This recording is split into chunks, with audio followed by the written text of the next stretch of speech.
list. And not only is he working to broker a peace deal in the Middle East, he's also working on improving ties with China, improving ties with Mexico.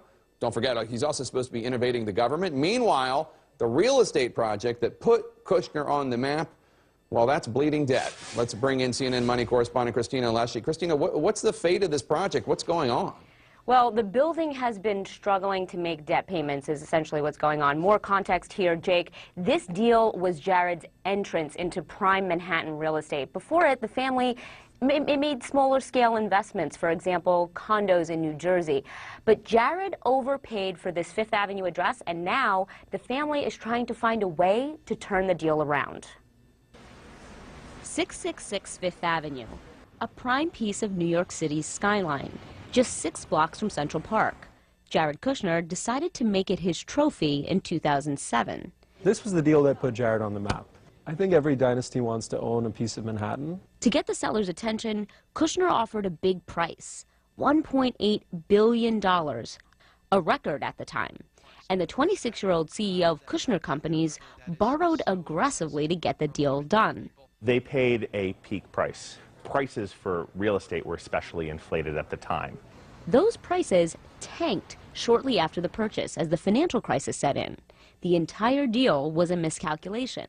They'd absolutely paid too much at the time. He bought at the very top of the market. So then the market turned. You're not going to get the rent appreciation that you were probably projecting in '07. To raise cash, the Kushners sold off some of the building's retail space and later had to bring in a partner. 10 years later, the building is struggling to cover its debt payments. This analysis by a firm that tracks bank lending shows the building's revenue has declined since the purchase. It's old office space, right? It was built long ago. It's not exactly what new tenants want. Earlier this month, a potential savior emerged. Chinese insurer Angbang considered an investment that could have helped the Kushners rescue Jared's ill-timed investment. But the deal fell apart. Now they're left with a massive hole to fill. They're trying to redevelop the buildings as luxury condos at a time when luxury condos are having a lot of trouble. If it goes well for him, he's dodged a bullet. If it doesn't, he might lose a building, and it might reflect badly on the family. After the deal with the Chinese company fell through, the Kushners told us that they were talking to other bidders, but they wouldn't say who, and analysts aren't counting the Kushners out. There's a lot of money that wants into New York and that will pay prices that some people will view as wow, that's unreal. Jared Kushner sold his stake in the building to avoid the obvious conflict of interest. The family, after all, might have to take foreign money to make the deal profitable. But Kushner's proximity to power might also help attract that money.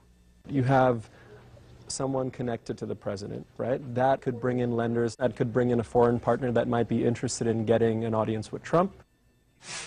Well, the Kushners, Jake, say that revenue has fallen off intentionally because they plan to redevelop the building, so the family's trying to empty out the space. But the original plan in 2007 was to make money off the building shortly after the purchase. The family certainly didn't expect to be losing money for 10 years on this property. And Christina, is there any new deal to rescue this building or to make the building at least remotely profitable?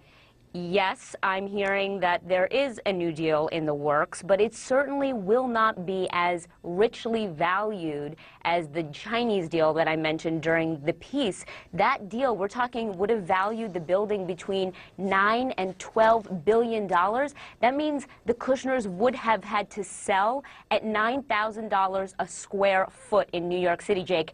It's expensive here, but that would be just an incredible record. So a new deal probably will not bring them that kind of cash. Christina Alessi, thank you so much.